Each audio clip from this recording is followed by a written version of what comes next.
بسم اللہ الرحمن الرحیم۔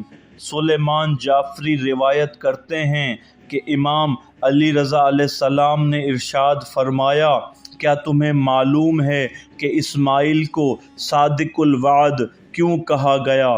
میں نے عرض کیا، مجھے نہیں معلوم۔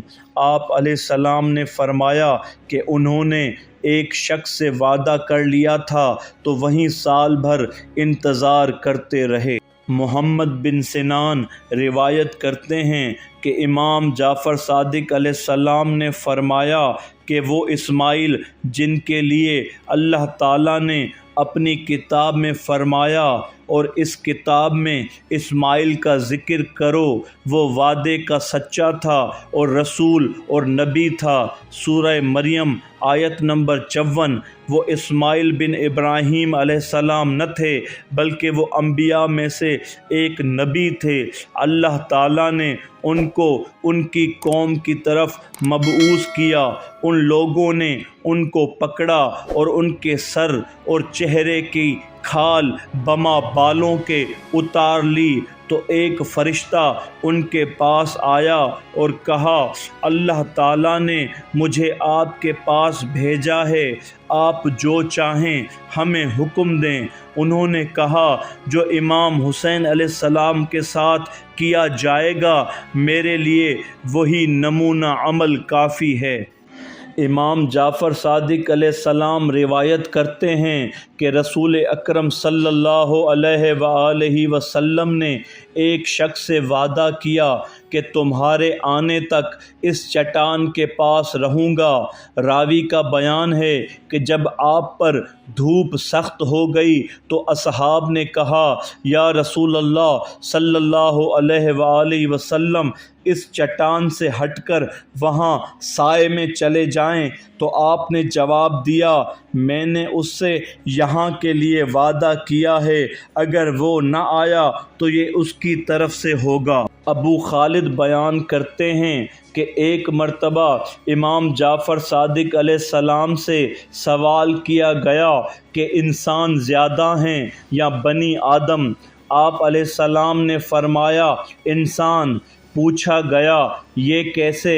آپ نے فرمایا، اس طرح کہ جب تم انسان کہو گے تو اس میں آدم علیہ السلام بھی شامل ہیں، اور جب تم بنی آدم کہو گے تو مطلب یہ کہ تم نے آدم علیہ السلام کو چھوڑ دیا، ان کی اولاد میں ان کو شامل نہیں کیا، لہٰذا انسان زیادہ ہیں کہ بنی آدم کے ساتھ آدم علیہ السلام کو بھی شامل کر لیا۔ اس لیے میں نے کہا کہ بنی آدم کی تعداد انسان سے کم ہے۔ حضرت علی علیہ السلام روایت کرتے ہیں کہ رسول اکرم صلی اللہ علیہ وآلہ وسلم سے دریافت کیا گیا کہ اللہ تعالی جل جلالہ نے عقل کو کس چیز سے پیدا کیا ہے؟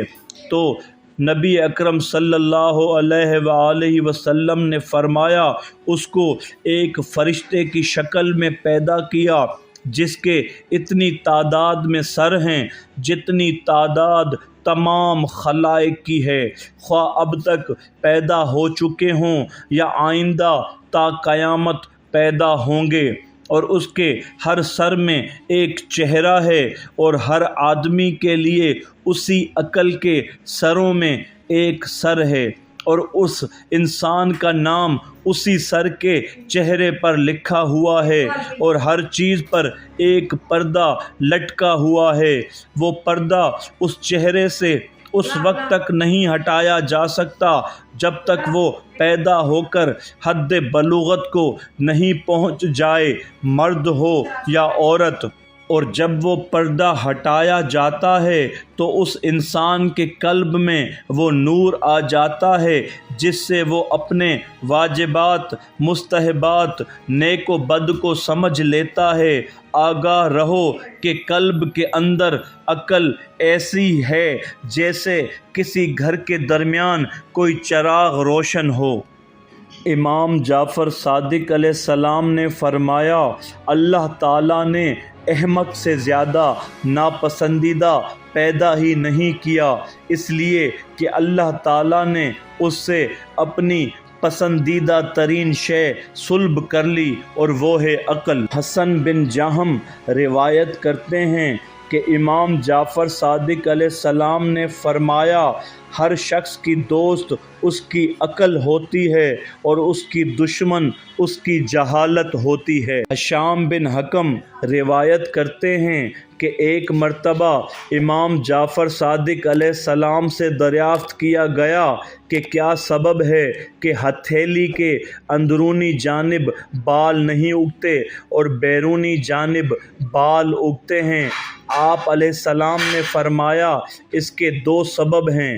پہلا سبب یہ کہ وہ زمین جس پر لوگ کام کرتے رہتے ہیں اسے گاہتے ہیں اور اس پر کثرت سے چلتے ہیں، اس پر کوئی چیز نہیں اگتی۔ دوسری وجہ یہ ہے کہ یہ جسم کے ان حصوں میں ہے جو برابر چیزوں سے ملتی رہے گی اور اس پر بال نہیں اگے گا، تاکہ چیزوں کو چھو کر نرمی اور سختی کا احساس ہو اور بال وغیرہ بھی درمیان میں حائل نہ ہوں، اور بقائے خلق اس کے بغیر ممکن نہیں۔ وہب یمانی بیان کرتے ہیں کہ جب اللہ تعالیٰ نے ملائکہ سے آدم علیہ السلام کو سجدہ کرا لیا اور ابلیس نے سجدہ کرنے سے انکار کیا تو اللہ تعالیٰ نے اس سے کہا یہاں سے نکل جا، تو رجیم ہے اور قیامت کے دن تک تجھ پر میری لعنت۔ اس کے بعد آدم علیہ السلام کو حکم دیا کہ اے آدم تم ان ملائکہ کے مجمع میں جاؤ اور کہو السلام علیکم ورحمۃ اللہ وبرکاتہ۔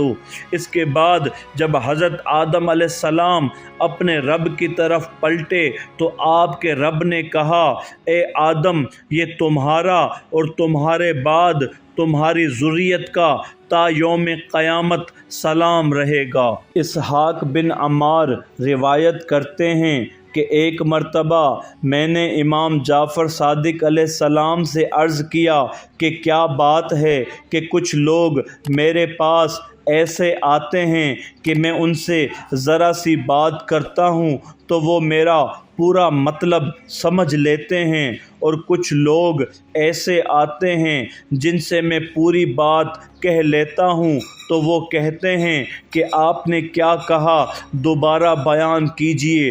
امام جعفر صادق علیہ السلام نے فرمایا اے ابو اسحاق کیا تم نہیں سمجھتے کہ ایسا کیوں ہوتا ہے؟ میں نے عرض کیا نہیں۔ آپ علیہ السلام نے فرمایا جن سے تم نے ذرا سی بات کی اور وہ تمہارا پورا مطلب سمجھ گئے، یہ وہ لوگ ہیں جن کو بطن مادر میں ہی عقل دے دی گئی، اور وہ لوگ پوری بات سننے کے بعد کہتے ہیں میں سمجھا نہیں، پھر سے کہیے۔